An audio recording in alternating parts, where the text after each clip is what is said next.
Well, another great Tuesday night of college basketball allowed Kansas to grab a share of the Big 12 lead on the road, while Creighton couldn't do the same in the Big East in a double OT thriller. You are Locked On College Basketball, part of the Locked On Podcast Network. Your team every day. Hey there, welcome into Locked On College Basketball, the only daily national college hoop show out there. I'm your host, Isaac Shaden. Yes, I did just say thriller a second ago. Sitting next to me, at least on your screen, is our guy, Leaf Tulane, fresh off a visit to the dentist's office. He's looking fresh and ready to go. We want to thank you for diving into the show with us, which today is brought to you by FanDuel, the official sportsbook of Locked On. Make every moment more. Visit FanDuel.com/Locked On today to get started. Coming up on the show, Kansas and Kansas State each traveled south of the border to play one of the Oklahoma schools with different results, and we'll get you ready for a massive top 10 SEC showdown tonight in Knoxville. But first, Leaf, Creighton at Providence, 24-18. The Blue Jays miss out on an opportunity to keep pace with Marquette atop the Big East standings in a wild game that saw 20 lead changes, 17 ties. Creighton misses opportunities to win at the end of regulation and at the end of overtime. What is your biggest takeaway from this game? I'd say that the teams in the Big East, the top four in specific, are really, really tough to beat at home. And UConn, you can throw in that boat as well. They've lost two, though. And Providence just had this, we can't lose this at home. It's almost like in tennis when you're trying to hold serve. Hold serve, yeah. And I think that Creighton is probably playing the best basketball of any team in the entire Big East. Yeah, I would say in the entire Big East, but it's hard to win on the road. And I think this game had monumental impact on what will be the standings as to who wins the tournament, the Big East regular season heading into the tournament. And I also think that Devin Carter is one of the most underrated players in the country. He had a great game. And I think you're right, going back to the standings. If I'm Coach McDermott's team this morning, I'm kicking myself because you had a massive opportunity to get this win on the road and really help your standing, because keep in mind, folks, tonight Xavier is at Marquette and the other two teams atop the Big East standings. And so really, really misses an opportunity. That said, I thought they showed themselves really well in what was an incredible environment there in Providence for this game. But for Ed Cooley's team, yeah, like you said, this is massive for them to get this win at home. Something I love, though, I talked about Creighton missing an opportunity at the end of regulation. They had a ball on the sideline on the front court, their side of the court, with about 8 seconds to go. And Providence brought this hard trap that Creighton couldn't get out of. So kudos to Coach Cooley for calling that trap. I mean, it's risky. They get the ball out of that, and it could be a wide open layup for the game. But the trap works. Here's my question, though. Why do you think Creighton doesn't use their final timeout in that scenario to maybe set up another opportunity to end the game in regulation? I think it happens so fast that you just don't have time to think about it. Like, either Coach McDermott has to be like, oh my gosh, got to call timeout, or nothing's going to happen. So the players aren't wired to call timeout there. So I think it's a valid point after the fact. I just think it's too fast to do so. One point that I'd like to bring up about this game is that the 5 scorers for Creighton, their starters, scored all but 4 points and shot all but 1 field goal in this game. Goodness. So, while I think they're playing the best basketball in the Big East, I think they have downfalls, and I think it got exposed in a double overtime game in which they had opportunities to win, in which there were 20 lead changes. The largest lead was 6 for Creighton all game until the obviously end score was 8, but that's in double overtime. So I feel like there's a bit of a caveat there. And Baylor Shireman shot 2 of 12. So if I'm Creighton, I'm saying, man, that's a 2 of 12 from 3, 4 of 15 from the field. And so I'm kicking myself. But at the same time, I think you positioned yourself well. Like, you almost don't want to win every single game in a row heading into the Big East tournament. Like, there's too much pressure going into it. And like I said, I think they're playing the best basketball I don't think they're going to win the conference now that what I've seen, but had they won this game, I think they would have. And I think this is the biggest game in the Big East season. If you look at every remaining team's schedule, Creighton's got the best schedule. So had they won, they would be the clear favorite in my eyes. Position. Yeah, looking at it right now, they've got 5 games left. At St. John's, home to Marquette. That is a big one coming up next Tuesday. But then at Villanova, who's quietly playing better now that they've got Justin Moore back. But then home to Georgetown and at DePaul. And so you feel like you should easily go 4-1, and you got a good shot since you're playing Marquette at home to go 5-0 down the stretch. So it'll be interesting to see what else happens there in the Big East standings. But I think we've got this clear top 4 of Providence and Creighton and Marquette and Xavier. Now, let's quickly turn, Leaf, unless you got anything else on the Providence-Creighton game, let's turn our attention to Xavier at Marquette tonight. Don't want to spend a ton of time on this, but FanDuel, our official sports betting sponsor, has Marquette favored by 5 at home. Xavier obviously still without Ryan Kalkbrenner, which is going to hurt. Zach Fremantle, wrong big guy, wrong long last name. As I said, I was like, nope, wrong dude. Kalkbrenner would be our guy from Creighton who had that loss last night. And so as you look at this game, is there any thought that Xavier might walk in there to Marquette and come away with a victory? They certainly can score well enough too. I just think that not having Fremantle, I feel like it's the kind of the scrappiest player of Xavier's bunch. Really hurts in a game where you're going to be needing stops. I've said this before that Xavier plays awesome offense and their defense is problematic, but they find a way to play decent defense at end of games, and they're typically good at the end of games. But I've said that when they had Zach Fremantle. And so now not having him, I think it really is problematic. So I do think Marquette wins this game. And this, I think, is the second biggest game of the Big East schedule, because yesterday's really gave a clear path to if Creighton had won, I think they would have won the conference. I think Marquette, if they wins this conference because now they have a favorable schedule where their hardest game is at home. They play at home for their biggest games. And I think that in this game, what it will come down to is, I always say this, guard play. But I think that Sule Boom's awesome, but Tyler Kolek in the recent games where Marquette has been not great. They squeaked out one win. They lost to UConn and actually got beaten badly by UConn. It was people are making Kolek score. I don't think Xavier's got the personnel to really trouble Marquette's wings that they deny and the length that UConn had, making Kolek be the only scorer. So I think that this is a game Marquette manages well.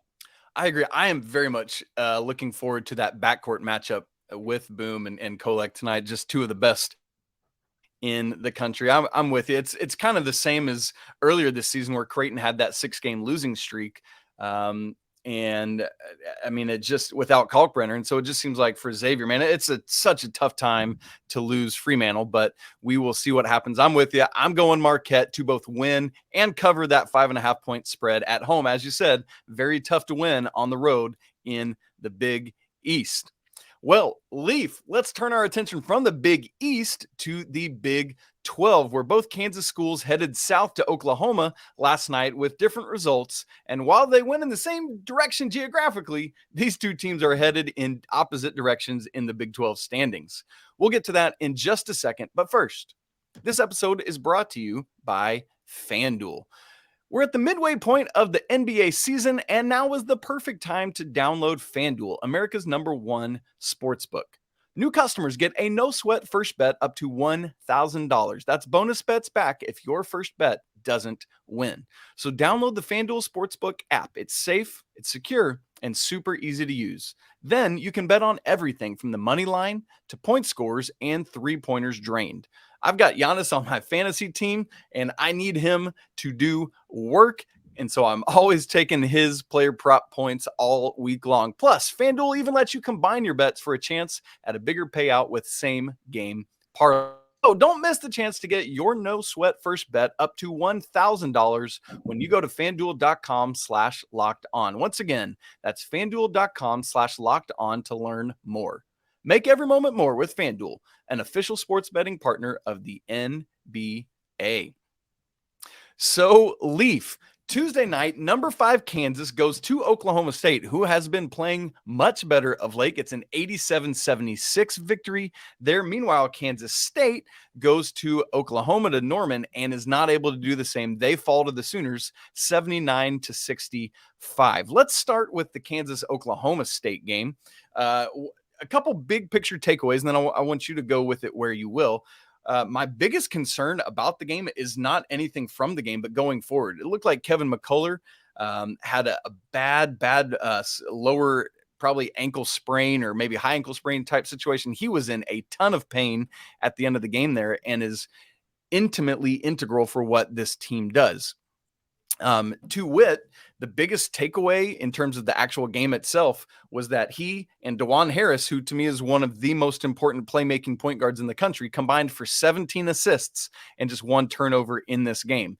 And so without McCullar able to help Harris with that playmaking capability, will Kansas be all right going forward, especially thinking ahead to this matchup with Baylor on Saturday? Yeah, Kevin McCullar is the X factor for this team. And I was going to use that same stat of the 17 assists to 1 turnover for those two. And I think when he scores the ball and puts in pressure on the defense, rather than just being a good defender and rebounder, that really elevates Kansas. So I think that does really limit their ceiling in the next couple of weeks. You hope he's back to full strength by the tournament. I think he's particularly important against Baylor because he's the best defender. Who he guards, probably Keontae George. But now you're going to have issues because Kansas, like a team like Creighton, has a great starting 5 and a limited bench. And so I have my concerns about that. I really think that he's the X factor. He's someone I've quietly really loved watching play for the past 5 years. The thing that I'll say about this game, though, Kansas showed their upper echelon ability to win games. And it wasn't always pretty. They did offensively play well against a very good defense in Oklahoma State. But how often in conference play, especially Big 12 play, does a road team win by double digits? Yes. Never. Oh, and then it's perfectly encapsulated by Kansas State, who's a similarly ranked team, going to Oklahoma, who's a similarly ranked team to Oklahoma State. And they were the inferior team most of the night. It was close for a while, but Oklahoma was better. And Sherfield had a night, man. And I think there's a significant difference between Kansas and Kansas State in terms of who's truly a contender. And this is no shock for you and I. We've discussed this before. I don't think Kansas State's a contender. They're a nice story. Jerome Tang may well win and probably should win Coach of the Year, and he's building something special. But Bill Self's built this program. It's established. They expect to win, and you saw that. As for Oklahoma, I think Porter Moser's arguably the best tactician in basketball. And this team is not. That is a statement, Leaf Tulane. And I mean, you watch him at Loyola get to the Final Four twice, Final Four once, and on the doorstep, lost in the Sweet 16, but probably should have won that. And they beat Illinois that time. That was a really good Illinois team. That was that Io DeSumo team. Yeah, took them to school. But my point being is that this team's not overly talented. They've got a good player in Jalen Hill. They got Grant Sherfield. They got the Groves brothers. But they were able to out-execute and out-tough at home a team like Kansas State. And I think that speaks to me more about Kansas being able to win these games on the road, especially starting to round into form, than it does to me about Kansas State, because I feel like they confirm my suspicion of not being a true contender. However, it's hard to fault them because no one really wins on the road in the Big 12. So maybe I'm coming off harsh, but that's just maybe confirmation bias because that's something I've felt for a couple weeks now.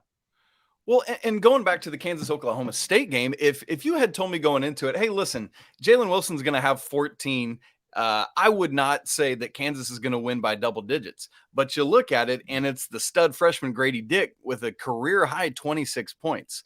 If he's going to do that and be like, I feel like he and Wilson can be the Robin to each other's Batman and flip-flop back and forth on any given day. And if they've got that with DeJuan Harris, KJ Adams still pitching in 15, man, if Kevin McCullar can get back healthy, same with Ejiofor, Uday's coming along. Like, I feel like there is some development in that bench. I'm with you in what you said. I think they do have a thinner bench, but you're seeing more development. Still wanting more time for MJ Rice because I think he can be a helpful piece down the stretch here. But seeing Grady Dick do this on the road against, as you said, a really strong Oklahoma State team, I thought was a big deal for Bill Self last night in this one. And so just, man, the Big 12 just continues to be wild, because now, as we look at these standings, by virtue of that win, Kansas moves into a tie atop the Big 12 with Texas. Oh, and that Baylor team that started off 0-3 in conference play, but has gone 9-1 since in conference play. So, Leaf, as you look at this thing today, and knowing that we have that Kansas Baylor matchup coming up on Saturday, you and I had this conversation on Twitter this week already. So now I'm going to pose to you your own question.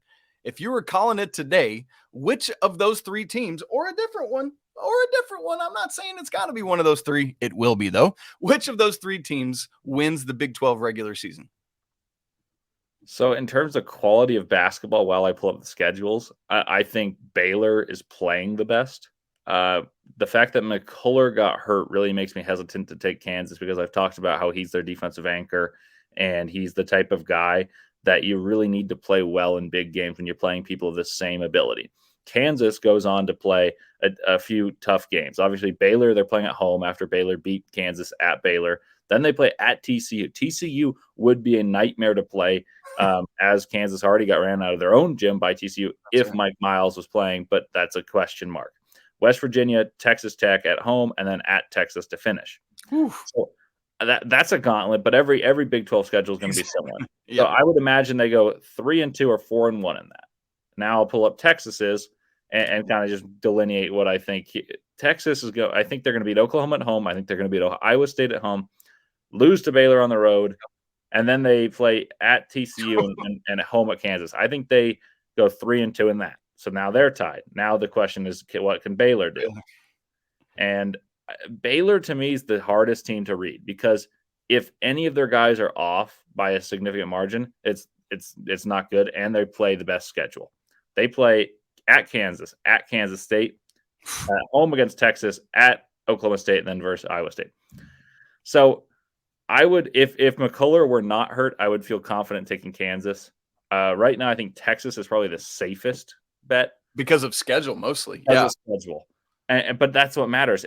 Right now, I think Baylor's playing the best basketball, though. So to answer your question, I'd go with Texas. I don't feel confident in that at all. I think TCU might win against all three of those teams. Like, TCU is a team I'm very fearful of, because Jamie Dixon can coach. One point about Kansas, I know that was a scapegoat kind of answer. No, that's great. And before you move to that point, let me just I appreciate the delineation you made, and I'm with you. I think based on schedules, it looks like Texas and injuries, I guess, as well, Texas probably should win the Big 12 regular season. Best on who's playing the best and who we probably trust the most in March, it's probably Baylor. Yeah, I think Baylor and Kansas have a track record. Like, they're the last two national champions. They know how to win, and their teams are playing well. They're guard heavy. The point I was going to make, actually, real quickly, if you're talking about the Big East, I would say Creighton and UConn are the teams playing the two best right now. And UConn, we didn't even discuss in the top four. Exactly. But the point I was going to make about Kansas is, I think they're better when Jalen Wilson scores under 20 points. Ooh. And that their team is able to feed off them, because that, and obviously there's going to be exceptions to that rule. So if I were playing Kansas, and I'm obviously not, but if I were playing Kansas, I would do everything to take away and deny Grady Dick, especially, and deny the other players, and make Jalen Wilson get 35 to beat you. And you saw that recipe work. He scored 38 against Kansas State. They win. And speaking of Kansas State, you saw Jalen Wilson have another monstrous performance against TCU. He was the only player who scored effectively in that game. So I think you've got to take away Grady Dick as their top option, even though Jalen Wilson's the best player. And that's going to give you the best chance. Whereas if Jalen Wilson can be a creator, give you 14 to 18, 9 rebounds, and play great defense and push the pace, Kansas is more dangerous. And that's where Kevin McCullar is so important. And obviously his injury is enormous, but because he's a great defender, but also when he scores 15 points like he did last night, Kansas is not going to lose games when Kevin McCullar scores 15 points, because he's a hesitant shooter who hits big shots. He's got a knack to play well in big games. I thought he was the best defender for Texas Tech last year on a team that nearly beat Duke in the Sweet 16, and he guarded Paolo Banchero, who became the number one player in the NBA draft. And then he also had clutch shot after clutch shot against Notre Dame in the round before, round of 32 that I attended. And I've kind of thought, if McCullar's right and scores 10 points and Kansas is playing, they're going to win those games, because if he scores and Grady Dick scores, they're a whole different team. Man, very interesting stuff. I love those takes, Leaf. By the way, in real time, some quick injury updates from some Kansas beat writers. Post game, DeJuan Harris had his left ankle taped heavily walking out the locker room. Kevin McCullar had his right ankle taped heavily. Neither was in a boot, and both seemed upbeat and confident they'd be ready for Baylor on Saturday. If that's true, that changes some of the things. So we'll just have to keep an eye out, because it's only Wednesday at this point. There's a lot of time between now and Saturday, but hopefully both those guys will be ready. You want to see big time players playing in big time games. By the way, another ranked Big 12 matchup tonight, TCU at Iowa State. Iowa State's been scuffling, but as we've said, very difficult to win on the road. Make sure you are ready for that one. Well, folks, we are going to shift conferences once again, kind of wrap up looking Bama, first in the nation, at Tennessee, number 10 in the nation, coming up tonight. We'll do that in just a second. All right, Leaf Tulane, 7 p.m. Eastern Time, ESPN2, number 1 Alabama at number 10 Tennessee. FanDuel has it right now, Tennessee favored by 2.5. And here's where I'm at, Leaf. You disagree or agree with me? I'm curious. Based on what's been happening so far in recent weeks, at least, I have no reason to think Tennessee has any business winning this game. But watch. I'm going to pick the Alabama quote-unquote upset by the line, and then Tennessee's going to go off and do this thing. This is a matchup of two top 5 KenPom defenses. Tennessee 1, Alabama 5. The difference for me, Alabama's 13th in offensive efficiency, while the Vols, are untrustworthy offensively, as they are 49th. Yeah, I'm with you. I think that Alabama is the far more complete team. I think because it's at Tennessee, and Tennessee's been in a bit of a skid. For some reason, there's a reverse psychology that I apply. It's like when a team's in a skid, they're bound to break out eventually. That's right. That said, this isn't a good team to play when you're trying to break out of a skid. Alabama, to me, and Houston have been the best 2 teams all year. I know Purdue's maintained the 1 spot for most of the season, but I felt strongly that Alabama and Houston have been the best 2 teams. But I think that Tennessee's best recipe is really slowing this game down. And Alabama has proven they can win a lot of different ways, but typically they play very fast. They have the number 2 tempo in America, according to KenPom. So I think typically when a team slows the game down, even if they're on different footing, the team that slows the game down has a better chance of winning. Even if the team, and the best example of this is Virginia. Virginia typically is favored, but when they slow the game, it plays into their hands. It's harder to speed a team up than it is to slow down. And then you play your game, you get your crowd into it. So that's the way they have a chance. I do agree that Alabama is the better team. I will probably be betting this game. I haven't decided my bet yet. I'll probably bet on Alabama money line, just because I think there's a lot of value to have the better team as an underdog. But that said, I'm hesitant just because Tennessee is playing at home. They're veteran. They're really going to be amped up for this game. And Alabama, say what you will, they've won a lot of big games. Who have they beaten in the SEC play so far? Like SEC, I came into the year thinking, wow, this is going to be awesome. You're going to have a team like Arkansas, Kentucky, and I was higher than most on Alabama coming in. I thought Florida was going to be really good. Tennessee was my preseason pick. But I would say 3 of those 5 teams I named have been underwhelming. Yeah. And there's been a few that have overachieved, but that I didn't name there, like namely Missouri's fine. Yep. You've got Missouri got blasted by Auburn last night. Yeah, oh boy, exactly. And Auburn's fine. Texas A&M's fine. But I think that the SEC has been a little underwhelming as a whole, and Alabama hasn't really played that much of good competition. Like Kentucky, beating Kentucky at Rupp by 20 points is impressive, but this isn't a Kentucky that really is like, oh man, we just beat a good team. You beat a team that has talent, and I think that's a difference. So I would say that playing a team like Tennessee that at least is going to be veteran and composed is a little bit different. So that's the reason Tennessee could spring an upset or win as the favorite. That's right. Yeah.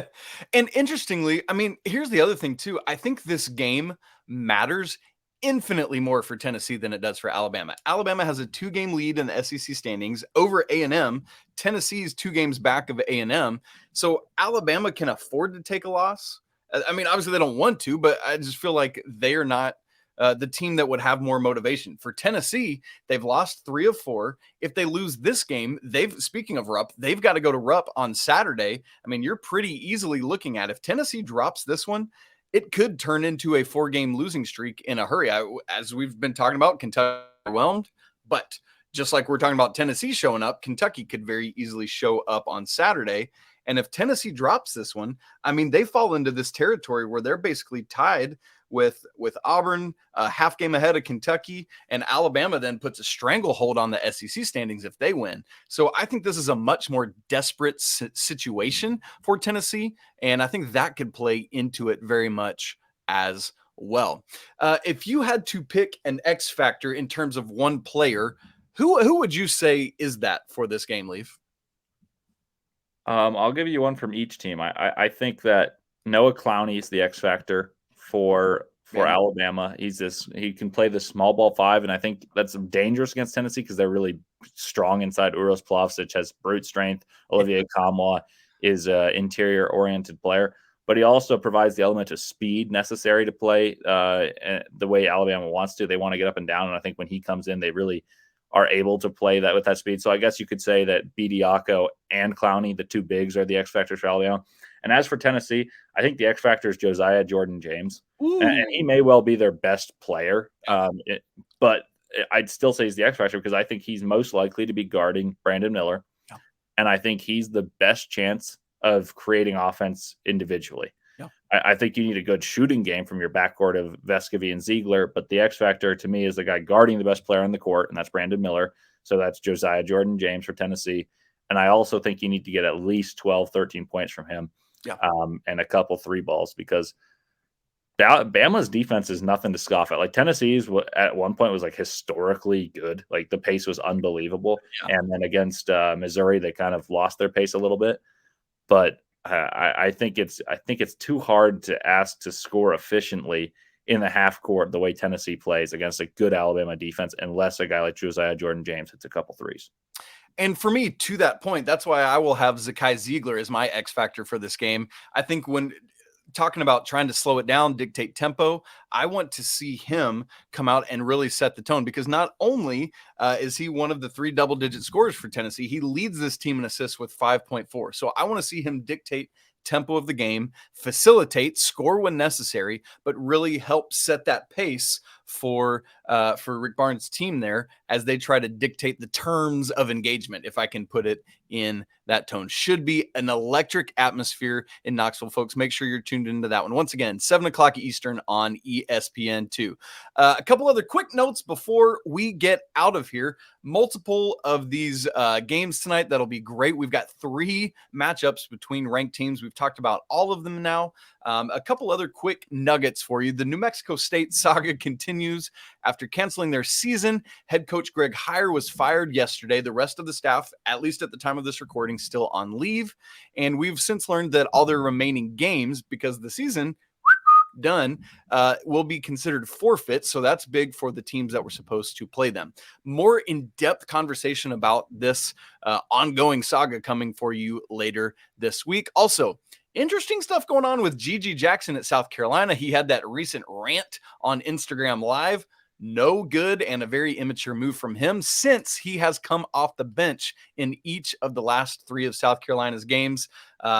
Tenuous things going on in South Carolina. So that's something Leaf and I and Andy and everyone will be keeping our eyes on as well. And Leaf, I'm curious, just with all your NBA draft stuff, man, how does what Gigi Jackson's doing affect him in the eyes of general managers?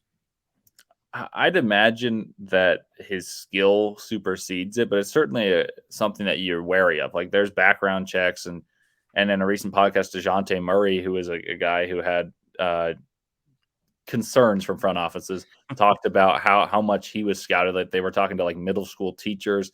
I'm not saying it'll go that far, but I think the point is the general managers will do their due diligence and try to figure out, well, where's this kid's heart at? What are the intentions?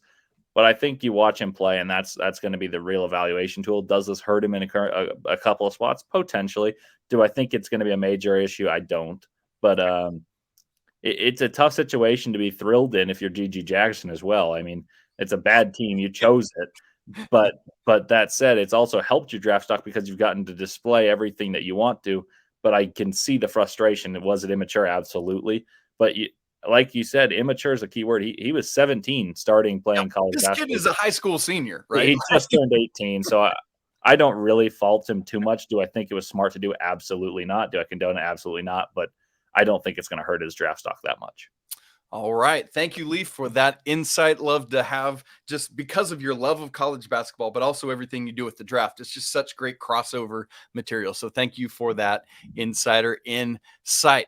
Friends, that's it for today's episode. Thanks so much for joining Leaf and I. Please make sure to subscribe to the show. We're closing in on 500 on YouTube. Smash the like button. Leave some comments. As always, my apologies to the lawyer family. And until tomorrow, peace.